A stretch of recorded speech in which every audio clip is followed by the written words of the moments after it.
3 مرتبہ پوچھا۔ شاہد خاقان عباسی لندن آئے ہیں، میاں صاحب آپ ان سے ملیں گے۔ شاہد خاقان عباسی صاحب لندن پہنچ چکے ہیں، میاں صاحب آپ ان سے ملیں گے۔ میاں صاحب خاموش، کوئی جواب نہیں دیا۔ پھر جب وہ گاڑی میں بیٹھنے لگے سیٹ پر، مختصر سا جواب دیا کہ مجھے اطلاع نہیں ہے، اور وہ چلے گئے۔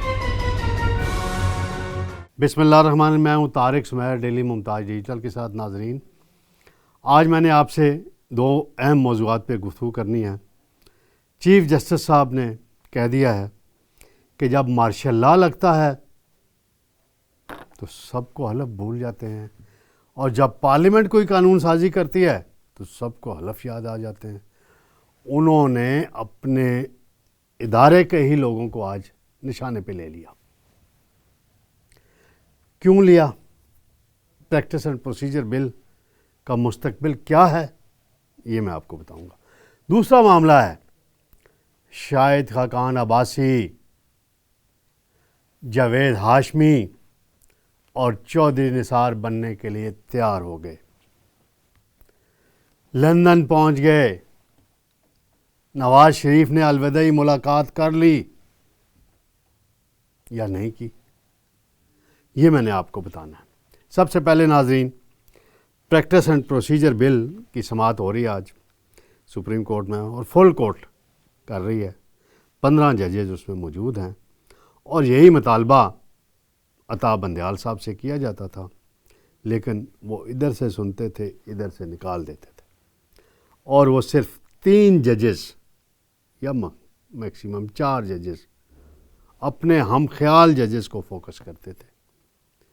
قاضی فائز عیسیٰ نے تمام اپنے ساتھ ہونے والی زیادتیوں کو ایک طرف رکھ دیا اور تمام ججز کو ساتھ بٹھایا، اور بہت خوشائند بات ہے۔ اور لائیو کوریج، یہ اور بھی بہت خوشائند بات ہے۔ تو آج سماعت شروع ہوئی تو اکرام چودھری صاحب ہیں وکیل، انہوں نے سابق وزیر اعظم کے کچھ بیانات پڑھنے چاہے، تو چیف جسٹس صاحب نے کہا آپ کسی کے سیاسی بیان نہ یہاں پڑھیں، آپ نے بات کرنی ہے تو آئین اور قانون کا حوالہ دے کے کریں، اور بتائیں کہ کس طریقے سے یہ جو بل ہے قانون کے خلاف ہے۔ ان کے بڑے کمزور دلائل تھے ناظرین، جو وکلاء نے بھی باقی یہی محسوس کیا کہ بڑے کمزور دلائل تھے، قانونی باتوں پہ وہ زیادہ نہیں جا رہے تھے۔ تو چیف جسٹس صاحب نے آج بڑے اہم ریمارکس دیے ہیں، اور انہوں نے کہا ہے کہ یہ تاثر نہ دیا جائے کہ کچھ ججز سمجھتے ہیں کہ پارلیمنٹ اور چیف جسٹس کے اختیارات آمنے سامنے ہیں، کچھ سمجھتے ہیں ایسا نہیں ہے۔ اور ان کا یہ بھی کہنا تھا کہ جی پریکٹس اینڈ پروسیجر بل آئین سے متصادم ہے یا نہیں، اس حوالے سے دلائل بتا دیے جائیں تو پھر ہم کسی نتیجے پر پہنچ جائیں گے۔ چیف جسٹس صاحب نے یہ بھی کہا کہ کچھ لوگوں کا یہ خیال رہا ہے یا خیال ہے کہ اس قانون سے پارلیمنٹ اور سپریم کورٹ آمنے سامنے آ گئے ہیں، میں لفظ جنگ استعمال نہیں کروں گا، اب یہ قانون بن چکا ہے، حسبہ بل کا حوالہ نہ دیا جائے، کیونکہ وہ تو قانون بنا ہی نہیں تھا۔ پھر سب سے میری نظر میں چیف جسٹس صاحب نے آج جو سب سے اہم بات کی ہے ناظرین، وہ یہ ہے کہ سماعت کے دوران جسٹس اعجاز الحسن صاحب بھی بڑی گفتگو کرتے رہے، منیب اختر صاحب بھی اپنے ریمارکس دیتے رہے۔ تو اس دوران چیف جسٹس صاحب نے سب سے اہم آج کی سماعت کے ریمارکس تھے میری نظر میں، وہ یہ انہوں نے کہا کہ اس کمرہ عدالت میں کورٹ روم نمبر 1 میں تمام جو سابق چیف جسٹس ہوتے ہیں ان کی تصویریں لگی ہوئی ہیں ایسے۔ تو انہوں نے کہا اس کمرے میں بہت سی تصویریں لگی ہوئی ہیں جو مارشل لا آنے پر حلف بھول جاتے ہیں، مارشل لا لگے تو سب کو بلا دیتے ہیں، اگر پارلیمنٹ کچھ کرے تو سب کو حلف یاد آ جاتا ہے۔ یہ جو آخری فقرہ تھا یہ انہوں نے اشارہ شاید اپنے ساتھ بیٹھے ہوئے کچھ ججز کے حوالے سے کیا۔ مارشل لا کے خلاف بھی تب درخواستیں لایا کریں، وہاں کیوں نہیں آتے؟ اس عدالت نے کئی مارشل لا لگنے کی توثیق کی۔ پارلیمنٹ نے کہا کہ سپریم کورٹ کا اختیار بڑھایا گیا ہے۔ پارلیمنٹ کہتی ہے کہ انہوں نے ٹھیک قانون سازی کی ہے۔ سپریم کورٹ کے 184(3) کے استعمال کے حوالے سے ماضی میں لوگوں کے بنیادی حقوق متاثر کیے گئے ہیں۔ چیف جسٹس نے وکیل سے یہ سوال کیا کہ بتائیں کہ نظر ثانی کی اپیل کا حق ملنے سے آپ کو کیا تکلیف ہے؟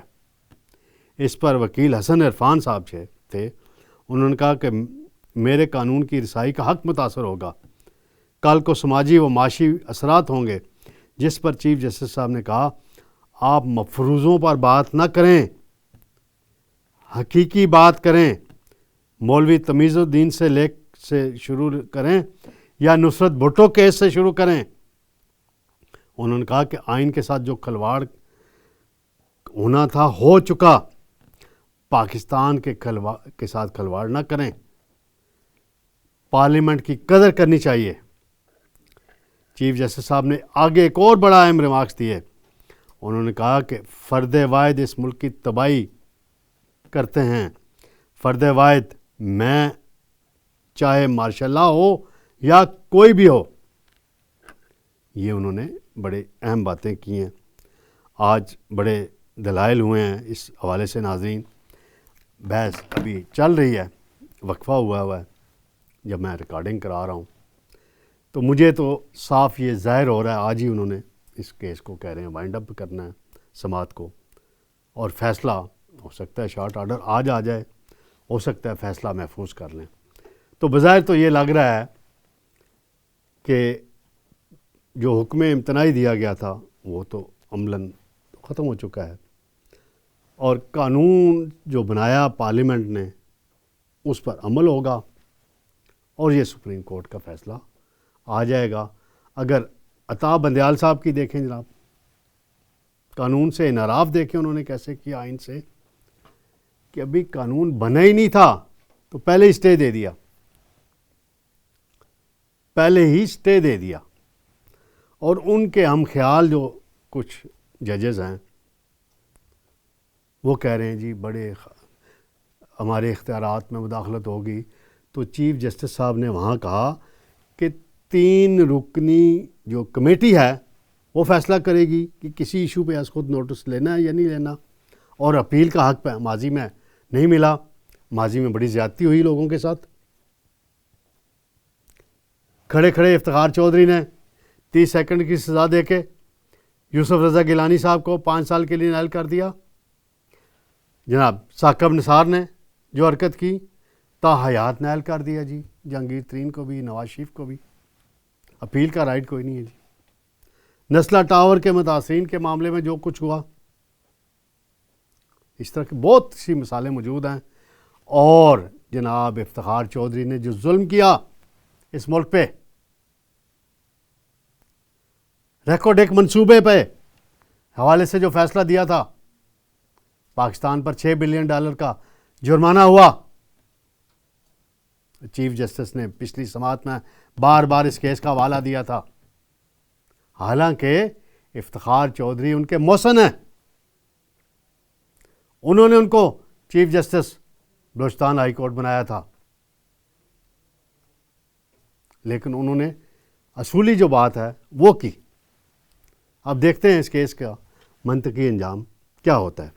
ناظرین، دوسرا معاملہ ہے شاہد خاقان عباسی صاحب، جن کو نواز شریف نے چودھری نثار کو نظر انداز کیا، خواجہ آصف کو نظر انداز کیا، احسن اقبال کو نظر انداز کیا، رانا تنویر کو نظر انداز کیا، خواجہ سعد رفیق کو نظر انداز کیا جو نون لیگ کے ایک بڑے سینئر لاٹ تھی، اور شاہد خاقان عباسی کو 2017 میں اپنی نیالی کے بعد وزیر اعظم بنایا۔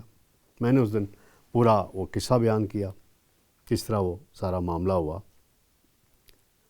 اور پھر میں ایک اور چیز کا وٹنس ہوں، جب شاہد خاقان عباسی الیکشن ہار گئے 2018 میں، وہ کہتے ہیں دھاندلی ہوئی، چلو جو بھی ہوا، صداقت عباسی MNA بن گئے، تو لاہور میں ضمنی الیکشن تھا حمزہ شہباز کی خالی کردہ نشست پہ MNA کی، تو وہاں عابد شیر علی کے کاغذات جمع ہو چکے تھے، اس کو ٹکٹ بھی آلموسٹ مل گیا تھا.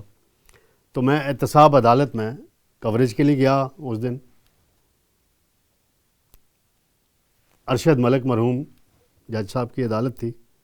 وہاں شاہد خاقان عباسی نواز شریف سے ملاقات کر رہے تھے، اور نواز شریف نے میرے سامنے ان کو، عرفان صدیقی صاحب بھی موجود تھے، حفیظ اللہ نیازی صاحب بھی موجود تھے، کچھ اور ناصر بٹ بھی موجود تھے، کچھ اور لوگ بھی شاید مجھے نام یاد آ جائیں وہ بھی موجود تھے. تو ان کو حکم دیا کہ فوری طور پہ لندن لاہور پہنچیں اور اپنے کاغذات جمع کرائیں. آپ کو ضمنی الیکشن لڑیں اور جیت کر آپ کی اسمبلی میں پارٹی کو ضرورت ہے.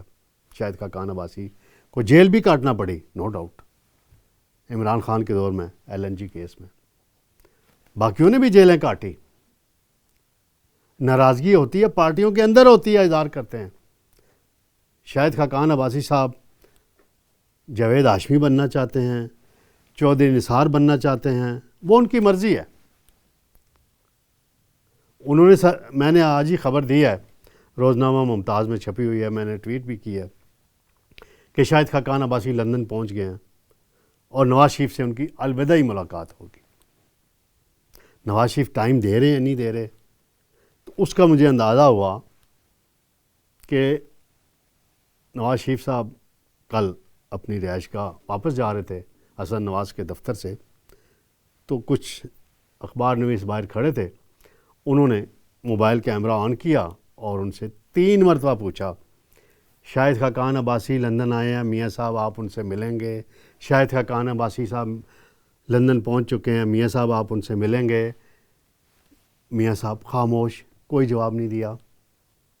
پھر جب وہ گاڑی میں بیٹھنے لگے سیٹ پر، مختصر سا جواب دیا کہ مجھے اطلاع نہیں ہے، اور وہ چلے گئے. یہی انداز 2017-18 میں جب چودھری نثار صاحب کے بارے میں میاں نواز شریف صاحب سے کوئی سوال کیے جاتے تھے، بات کی جاتی تھی، تو وہ نظر انداز کر دیتے تھے، کوئی جواب نہیں دیتے تھے. تو واضح ہو گیا تھا کہ چودھری نثار کے راستے جدا ہیں.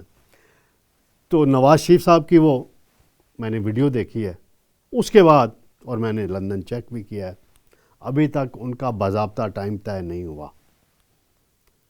اور شاہد خاقان عباسی صاحب نے جو ان کا حلقہ ہے مری، کوٹا اور کلر سیدہ کا علاقے ہے، وہاں جو ان کو بڑے بڑے اہم نام تھے جو ان کو ووٹ دلواتے تھے، جن کا بڑا کردار ہوتا تھا الیکشن میں ان کی کامیابی پر، انہوں نے اپنے خصوصی نمائندے ان کے پاس بھیجے کہ میں سیاسی پارٹی بنانا چاہتا ہوں، یہ میری سوچ ہے.